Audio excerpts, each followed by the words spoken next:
Good morning. Good morning. Thank you for joining us, Paul. Tell you what, I'm going to lead us in here. I'm gonna presume the position of host. So welcome to everybody to what I'll frame as a special edition of Connected Advice session. We're joined today by Paul. I'm going to reference you as a special guest, therefore, Paul Redmond. Thank you for joining us. Okay, great to be a guest on the show. Yeah, good to have you. So today's topic, we're going to talk about 90-day advisory cycles, why it's the sweet spot, the work that Paul, certainly I know, and some of our audience will know, the work that you've been doing and the advantage and real value you bring through adopting that particular approach. So just as a start point, be good to hear a headline from you on the idea and the concept of the 90-day advice cycle. But you look at there's been a couple of great books written about timing and planning, and there's loads of things out there about planning. But the natural cycle for me to plan is in quarterly sessions. And like a year is too long. So if you're looking at planning out and you're looking at, a 12-month period in connection with planning, it's great for medium term planning and having that focus that you have yourself on an overall 12-month period. And it's great. Like people set goals in January and they put too much pressure on themselves. And we've talked about systems, not goals. This today is just a concept of planning and how you actually go about it. But as I said, 12 months is as always seems for me personally to be too long about it. We're just barely starting in a new quarter. Quarter three based on our calendar year, and it doesn't necessarily. Some people like to link it up with spring, summer, autumn, winter. It's the same kind of a scenario. Like you have 4 seasons in the year, you have 4 quarters in the year, and for me, I suppose it's long enough. The 13-week period that you can have a real impact. I think that's the biggest thing in it. And impact, I'm sure that's a term that is going to be worth us coming back to. Ultimately, impact surely got to be the product of the effort that we undertake as advisors. To lead us into this, just to touch a bit more on this timeline. So we've come in, we're talking about 90 days. You referenced there, like it being a sweet spot. Being traditionally, we talk, there's this precedent within accountancy that we have annual check-ins, and there's fairly widely acknowledged now that if we're going to be true advisors, that's not good enough. It's got not regular enough, and it's not proactive enough. Talk a bit more about why, because certainly from my point of view, like I'm bought into the idea of quarterly, but undoubtedly there's a bit of a perception from clients around an idea of potentially monthly. Talk to us a bit about the why quarterly and not monthly. Well, like we do monthly accounts in a lot of cases for our CFO services, and monthly is a big thing. It's brilliant. I love the monthly kind of a check in, but I don't know whether it's an age thing either or not. You just get that bit more, as you get older, you get that bit more kind of relaxed into what you're trying to achieve. But for me, the big planning periods are the full kind of and answer your question in a roundabout way, but the big planning periods for me are you look at your full, what you want to achieve and what's your dharma, what's your purpose in life, and you look at that long sprint of what do you want the whole thing to end up with? Or as someone said to me one time, like when you get to the other side, whether you believe or not, but assuming you believe, and I do, like what do you want to say when you meet the person at the other side? Like how did you get on? You ask the question, you say, well, I used every bit of talent I had and I slide in backwards, completely wore out. That's my standard statement to it. So that's the ultimate timeline at that end, it's the life timeline. But if you break that back down further and you're asking yourself, I love a 5 year sprint. Because whatever age you are, if you're 20, and you've 40 years, it's very easy to divide them up into 5 year sprints. And, if you're 60, your 5 year sprints are getting a bit scarcer, unfortunately. So that 5 year sprint gives you a kind of a really high level. You're up in the air on the airplane looking down. People buy their cars, some people buy them over a 5 year period. So that 5 year period is a good solid chunk that you can see make massive difference. And then you bring it back down into a yearly sprint, which a lot of people talk about that yearly sprint and what that sprint looks like in a year. And we're very well used to that as accountants and advisors because your annual financial return, you've an annual tax return, you've these annual things. But like even HMRC are looking at this in the UK side of it to change from, making tax digital. The reporting requirements are a lot more timely based on an annual basis. So everything about this is looking. But here's a question that you'll ask why I think quarterly is very good. What if you have set your goal for the year and you ask yourself the question, what would I have to do to achieve that in a quarter? What would my life look like? What do I have to achieve? So you can ultimately make a massive, huge impact on your life, on your goals, on everything, your system, and everything you're trying to achieve in that 13-week sprint. And I like to say 12 weeks hard work, 1 week off. So you have that kind of a 4-4-5 week scenario. But like if you really give yourself the plan of 12 weeks on, 1 week off in the contextual side of it, now you can cover a lot of different areas. You can cover health, wealth, and relationships. You can cover them in a 13-week period, and you're using your months as check-ins, because a monthly check-in should really be: are we on target? Are we doing what we said we do in the budget? Whatever of our questions, have we hit our sales targets? Have we hit our marketing targets? They're brilliant for looking at it on a monthly basis and a check-in. And then you bring that back down to a weekly fast track where it's 15 minutes of a, do you need me? What can I do for you? Where are you? Are you on track? Are you using the traffic light system? Are you on or off? So that scenario, then it brings it down to, if you were to find a sweet spot for, I want to say very focused, but also relaxed planning, that's why that 13-week period is superb, I think. And I've got so a couple of things just to, I guess, pose some questions to you. And this is a question I'm going to pose based upon some, relationships we have with our clients here in the UK. And it's a question of motivation towards these objectives that you've referenced. Motivation, momentum being another key word. And indeed, where we've got monthly cadences of interaction with our client, whereby potentially what you're looking at on a monthly basis can sometimes serve as a demotivator towards the objectives. What do you think about that? Yeah, 100% agree. 100%. Because if you've had a bad month or even have a bad period of time, like, people go through life with, and life goes on as well as business. Do you know what I mean? So do you look at it from the family side of it first, or do you look at it from the business side of it first? Family first approach is something we talk about quite constantly here. And that family first approach is critically important. So if you're looking at it from a business perspective, you're stuck in the weeds. So your day can go problem, crisis.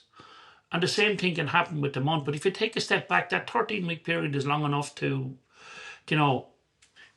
you can lose a massive amount of weight, you can get yourself healthy, you can train, you can make a significant difference in your personal health in 3 months. But you can also make the same significant difference in your relationships in 3 months. You can make the same difference in your business in that 3-month period. That's why that's the sweet spot. The monthly thing is brilliant, but people use the monthly as this big definitive thing. But as you get a bit older, that month clicks by like a day. Like we're sitting here now and it's July, like it just goes by in a blink of an eye. So being able to stand back and find a suitable rhythm, there's a time for all seasons and there's a place for everything. And there's a massive place for this quarterly review and the sweet spot of the quarterly review. And if you look at it and you're trying to achieve, you set your goals for the year, which I encourage people to do because it's that compass ahead of you. That goal for the year can be reset each quarter. So you have 4 chances to achieve what you wanted to achieve for the 12-month period. So 90 days, I've got to reference a term you mentioned to me before, and we haven't yet raised here, but I feel like it needs sharing, and that's the Goldilocks zone, this 90-day period. So you've mentioned the benefits, the advantages of that 90 days. We're going to reference it as the Goldilocks zone because it's stuck in my mind, so it should well stick in others. We're talking about Connect Advice. That's essentially the cycle or the rhythm of which we believe to be most effective. Ensures we can remain motivated because it's sufficient time in which to sensibly assess our efforts towards objectives. And that then, just to touch on the other term, it's that motivation and the impact that motivation has on momentum and the role that momentum plays in the longer term strategy. Yeah, because the momentum follows your energy.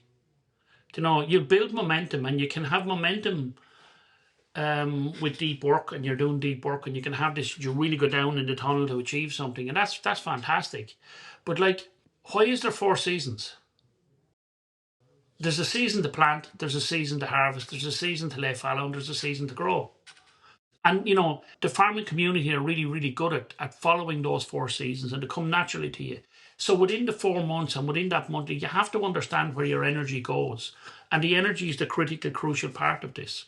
If you're feeling really tired, you know, really lethargic, like I know a lot of people, and myself at the moment, like it's very warm weather in Ireland here that we're not used to. It's a very hot summer in Ireland. It's very humid, right? And it's grand, it's fantastic going away on holidays for that, you know, that humid period. Oh, this is the best thing ever, sitting down drinking a beer. But when you're having to work in it and sleep in it and live in it, it's a different energy cycle. So the energy is the crucial part of this. And then people get a natural energy sprint at the end of the year. You know, you go down into the last part of the year and you come in refreshed and renewed. So you have to understand where your energy and how your energy works in that cycle. Does that answer that question? It makes sense to me, indeed. And I think these momentum's a big thing for me, because I think whilst you can maintain that momentum, you ensure that you're constantly reminding yourself that you're working towards an objectives, and the objective setting piece that we've referenced before. We talked about it on other, you know, podcasts, go lives, webinars that we've done. And momentum ensures that you move towards those objectives that have been set out. So certainly answers it for me. I would say what would be useful is to go a bit further here. We're talking about connected device. We've referenced what we believe to be the ideal rhythm, this cadence of 90-day quarterly check-ins, and the reasons why. What about what those sessions involve or entail? What does one of those quarterly sessions look like with a typical client? It's very, very simple, and it's a very simple exercise for anybody to do. You actually reconnecting in with yourself, and you're asking yourself the question in the areas of your life that you're trying to achieve. Even if you haven't set annual goals, you can set quarterly goals, which can build into annual goals. So it works. Where are you now? Right? Some people are fed up with saying, where are you now? Tell me what's going on in your life. Tell me what's going on in your business. Where are you now? That's the question. That has to be the opening leading question that you ask. And once you ask that question, you sit down with a sheet of paper, you write 1 to 20 on the side of the sheet of paper, you write the date on it, and you start brain dumping and getting rid of all the stuff in your head out of your head onto that sheet of paper. And when you do that, there's something powerful about physically writing, because that clears your mind and it gets rid of the stuff out of your head. Now, when you take that piece of paper, what are you going to do with it? So that's where are you now? The next question you ask yourself, for the next quarter, where are you going? What are you trying to achieve? So you're looking at that sheet of paper and you go down to your 1 to 20, and it's hard. I can tell you, I've sat through so many people with that 1 to 20, and they'll get the first 10. I want more money, more free time, more time off. You know, I want to get my debtors down, or I want to increase my sales, or I want to reduce my wages or add people. Every question we have comes up through that. But when you truly break that down and you ask yourself, it's usually the last 5 or 6 that the most important thing comes out. Because there's this not the subconscious you're working, it's this top layer of just dumping stuff out of you. And just by the art of clearing that, where are you now, that in itself is a fantastic exercise. That can be done daily, weekly, monthly, quarterly, everything. But it's really important to do it, because that frames in your life where you are. Then you ask yourself, for the next 13 weeks, where do you want to be? And you break it down into the areas of your life, right? That's part 2 of this. Where do you want to be? And you take that list of 1 to 20, right? And you circle the top 3. Okay, so the top 3 things that if this was to be the best quarter ever, that'd solve that problem for you. And then when you circle the top 3, you pick one. And that one should be your main focus for the quarter. So that's the main focus area, and I potentially should have it in the 3 areas: health, wealth, and relationships. So are my relationship, my staff okay, my team, my life, my partner, my children, my God, whoever it is. You should have one thing to focus on for the quarter. The same with health. You should have one area of your life where you're trying to improve over that 13-week period. You know, I have lost 3 stone multiple times over that 13-week period. Do you know what I mean? You just have to have the plan. And then the wealth is, wealth can cover many areas of your life.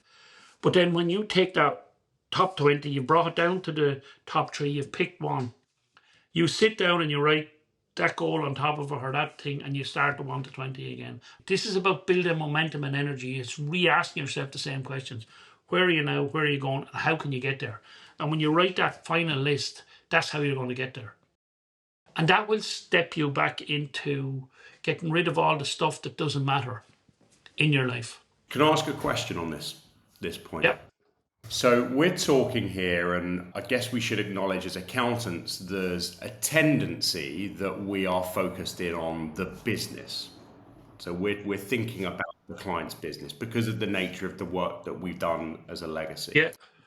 What we're talking about now is the ability to serve the people that we work for, connecting the advice across, you mentioned health, wealth, family, business being something within which that individual has a stake. How common is it that in these sessions you would expect that some of these, this list of priorities, these things would include things that we wouldn't ordinarily expect? So things that don't relate to the business, things about family, about relationships. How often did it come up? Yeah. If you're doing it right, 100% of the time. Okay.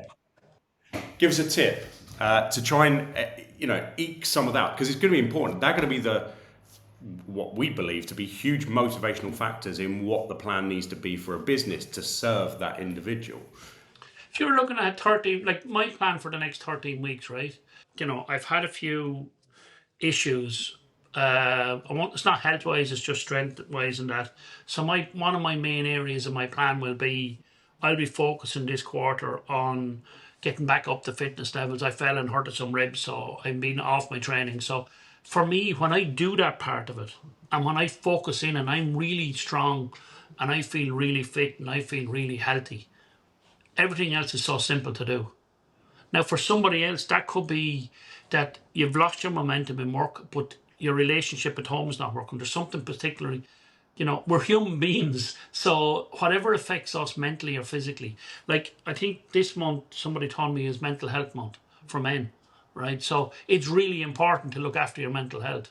So whatever affects you, that ultimately affects the way you approach your job, and that ultimately reflects the way your quarter will go or your month will go. So if that's an issue for you, and that's the top priority, if you solve that, everything else just becomes easier. And for somebody, it can be as simple as procrastination. For other people, it can be as simple as going out and clearing that shed that they always wanted to clear out. It's so personal. If you're doing it right, you have to go deep. So where are you now? Where are you going and how to get there? And just the art of doing that, there's something in the brain that releases for me when I do it. Oh, this is great. This is a new start. Get back to using Microsoft To Do. If you write the stuff down, the day becomes a lot easier. There's nothing as bad as the feeling of getting to the end of the day, having felt I've done nothing. I haven't added to my life one iota of a bit. Do you know what I mean? So what you're trying to do is get to that stage when you're doing this quarter review, that you're getting to the point where I'm doing it on purpose. That's why we also do a thing called the 300 goals, depending on your age profile. Some people do 500. And you get so much positivity out of it. Do you know what I mean? And it can be the tiniest little goal that you've ever had, and you've ticked one of them off. It's to keep that idea of looking forward, not looking back, and making sure the day is so fulfilled with stuff that you want to do.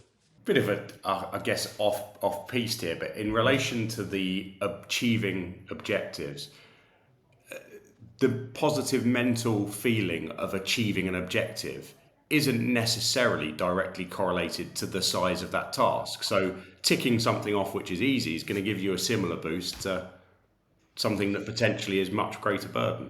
Whatever dopamine hit you can get from whatever you do, do you know what I mean? Like, we have two completely different styles. You look at my calendar and it's virtually empty. You look at your calendar and your calendar would actually freak me out. There's so much stuff on it. I go, oh my God, I'm never going to. I can't handle that. And that's my style and that's your style. And that's the thing when you're working with people, you have to allow them to have their style. Like, if you tried to put that style on me, like if I went in and emptied your calendar, you wouldn't be able for it. No, that'd be the end for me, I think. Yeah. So therefore, you see, and people are different, but you can still have the same type of goals and still work on the same goal, but have your own style of doing it and watch your health and watch your mental health. To summarize this sort of section, this series is on the concept of connected advice, and what we're talking about today is this Goldilocks zone in terms of the rhythm and the cadence of our interaction with our clients, and the idea that this 90-day cycle is likely to be able to bring out the most impact.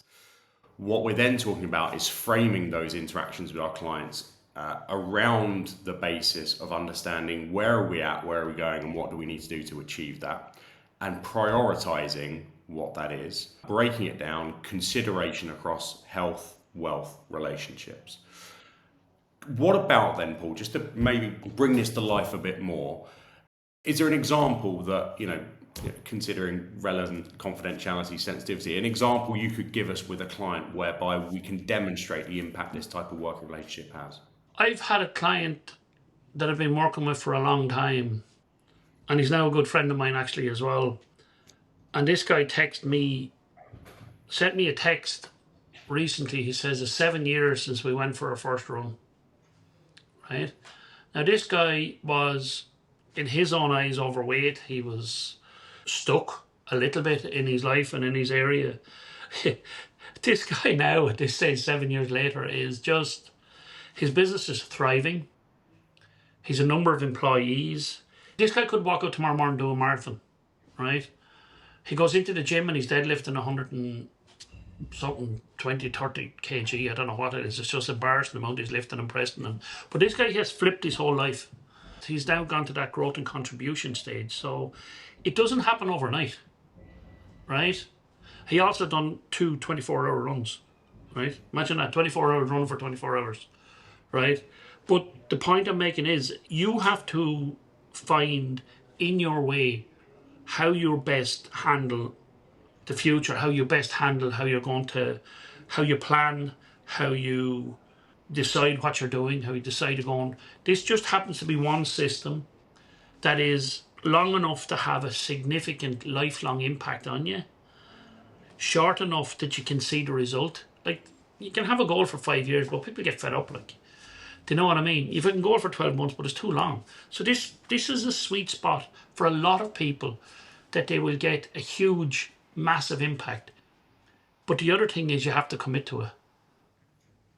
And there's no point in writing this on, doing all of this and taking no action. You have to create discipline. You have to understand what discipline means. That packet of biscuits is lovely, but, continually eating that packet of biscuits, it just doesn't work, like. And it's the stupidity of doing the same thing over and over again. So what we're trying to find here, connected advice, one side of it, we're trying to find a framework or a thing that can actually make an impact in our business and our lives today. And I know this has gone a little bit off piece and it's a little bit of a different style of a conversation, but it's still really, really important. People that say, well, you've talked about this before, and I'll talk about this for the rest of my life because this is what's important. The three big questions: seasons of your life, quarterly goals, startup, growth, scale, harvest, where you are in your business, what do you want to get out of it, family first principles, always, always family first principles of this stuff. And I know connected to this somewhere you will see a score app, which is just a quiz that you can take and score. Take the quiz. It takes less than a minute to answer the questions, and you'll get a very detailed impact on where you are in terms of that connected advice in your life, and it's focused on the business side of it.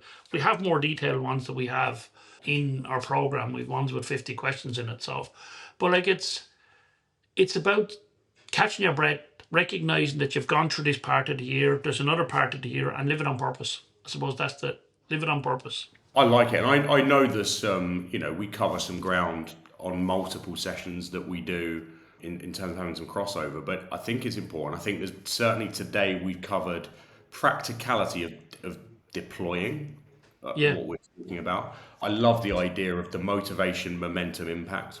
We need to make impact, and by carrying that through, we should achieve it. Final from me, because we want to keep this practical. Next step: somebody watching this likes the concept, understands what we're talking about. Well, I'm suggesting that they take the quiz. That's the next step I would suggest. And the quiz, there's no cost to that. Just take the quiz. is Yeah. one of the answers to that. But get your sheet of paper out and brain dump that 1 to 20. Got you. And that'll just release the pressure off your brain. And then pick something and just go for it. What a pleasure acting as host today. Thank you. Do it more often. I love talking. Thank you to everybody. Looking forward to next time. Cheers, Paul. Cheers.